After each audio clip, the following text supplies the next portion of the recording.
Value formation na makabagong panahon. Kababayan, sa panahon ngayon, tayo ay naharap sa ating bansa, naharap sa mga hamon, pagbabago.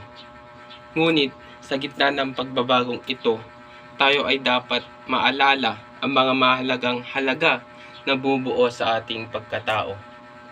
Una, pagmamahal sa kapwa. Hindi natin dapat kalimutan na ang tunay na koneksyon ay nangangailangan ng personal na interaksyon at pagmamahal sa ating kapwa. Pangalawa, integridad. Dapat nating panatilihin na ang ating integridad ay hindi nagpapadala sa mga kasinungalingan lamang na ating nakikita sa mga kumakalat, lalo na sa mga fake news. Pangatlo, ang pagiging responsable.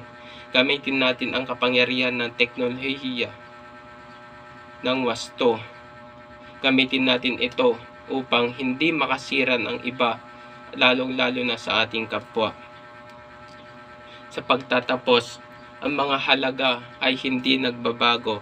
Kahit na ang panahon ay nagbabago, gamitin natin ang kapangyarihang ito upang makabuo ng isang mabuting mundo para sa lahat ng Pilipino.